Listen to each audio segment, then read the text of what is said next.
वालेकुम। उम्मीद करती हूँ आप सब लोग खैरियत से होंगे। मैं हूँ आपकी टीचर इरम और हमारा जो है वो टॉपिक नंबर 4 है। जैसा कि हमने पिछले टॉपिक में पढ़ा था एक्सपीरेशन, इंस्पिरेशन, मतलब सांस कैसे लेके जाते हैं अंदर और कैसे जो है वो हवा को बाहर खारिज करते हैं। तो अब हम पढ़ेंगे क्या है कि रिस्पिरेटरी डिसऑर्डर कौन सी हैं हमारी सांस की नालियों में जो होती हैं या सांस के मसाइल जो पैदा होते हैं वो कौन कौन सी जो है वो बीमारियाँ क्रिएट करती हैं। देखें जी, पहला है ब्रोंकाइटिस। ब्रोंकाइटिस बेटा क्या होता है? इन्फ्लेमेशन इन ब्रोंकाई और ब्रोंक्यूल्स, यानी ब्रोंकाई में जो है वो क्या हो जाना, सोजश हो जाना, इन्फ्लेमेशन हो जाना, जो है वो क्या कहलाता है? ब्रोंकाइटिस कहलाता है। ये इसकी डिफाइन है। उसके बाद जो एक्सेस सिक्रीशंस, मतलब सिक्रीशंस का ज़्यादा बनना हमारे जो है वो नालियों के अंदर यानी ब्रोंकाई या ब्रोंक्यूल्स के अंदर सिक्रीशंस क्या बन रही होती है? ज़्यादा। उसके बाद जो है वो नालियों के अंदर क्या हो जाना? स्वेलिंग हो जाना। ठीक है बेटा, देखें ना हमारी जो नालियाँ होती हैं, मैंने नालियाँ यहाँ ड्रा कर दी हैं। इन नालियों के अंदर क्या हो रही होती है बेटा? सिक्रीशंस बहुत ज़्यादा बन रही होती हैं, जम रही होती है सिक्रीशंस। तो फिर नालियों का सतही रकबा क्या हो जाता है? कम हो जाता है। वहाँ से हवा गुजरना क्या हो जाता है? मुश्किल हो जाता है, जिसे जो है वो हम क्या कहते हैं?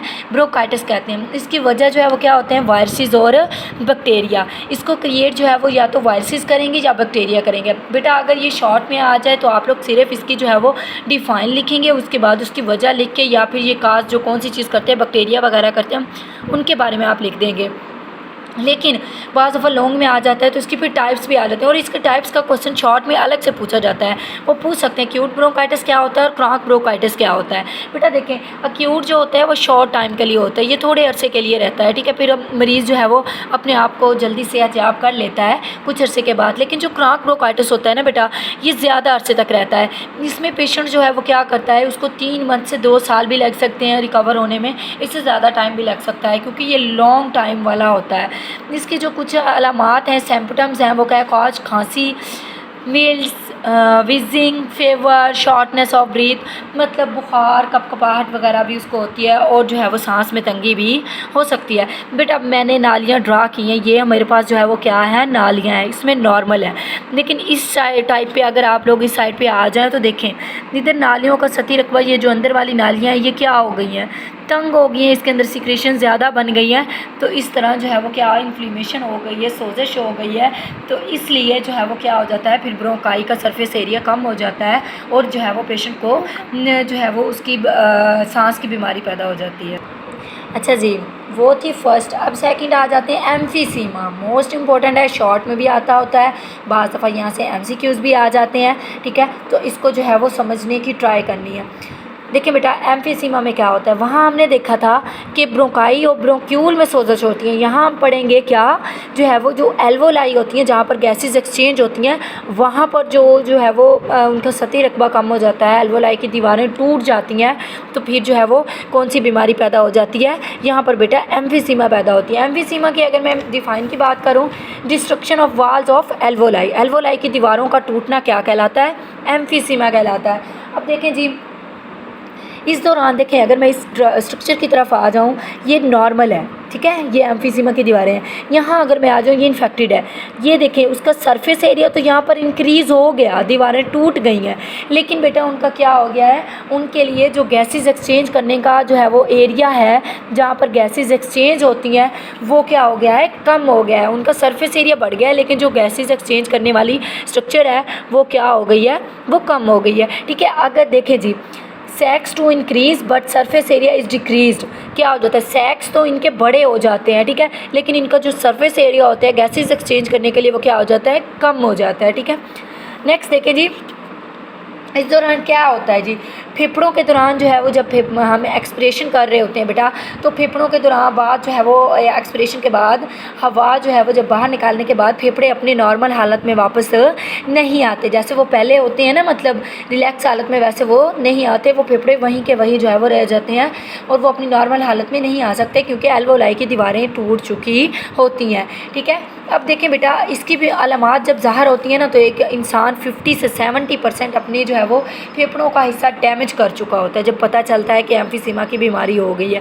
लेकिन इसकी कुछ प्रॉब्लम्स होती हैं, अलामात होती हैं, वो पहले आपको देखनी होती हैं। अगर फर्स्ट ऑफ ऑल मैं अलामात की बात करूँ, प्रॉब्लम इन ब्रीथिंग के अंदर मतलब सांस के अंदर पहला मसला आएगा। दूसरा फटीग मतलब भूख और वज़न में क्या आ जाएगी, कमी आ जाएगी, आपको भूख कम लगेगी, वज़न कम होता जाएगा। तो आप लोगों ने अपना एम्फीसीमा का टेस्ट लाजमी करवाना है। नेक्स्ट है रिस्पिरेटरी इन्फेक्शन। बार बार आपको सांस के मसाइल पैदा होंगे। सांस के मतलब आपको जो है वो क्या हो जाएगा, सांस की नालियों में सोजिश हो जाएगी, आपको बाज़ दफ़ा जो है वो अचानक दम घुटने का मसला हो जाएगा, सांस में जो है वो मसाइल पैदा हो जाएंगे। तो ये सारे किसके जो है वो है, एम्फीसीमा बेटा लॉन्ग में भी इम्पोर्टेंट है और शॉर्ट में भी इम्पोर्टेंट है। आपने इसको अच्छे से करना है। इनका जो है वो इलाज बाद में कर तो लिया जाता है, ठीक है, एल्वोलाई के लिए, फेफड़ों के लिए, लेकिन बेटा जब पता चलता है हम 50 से 70% अपने फेफड़ों का हिस्सा खो चुके होते हैं।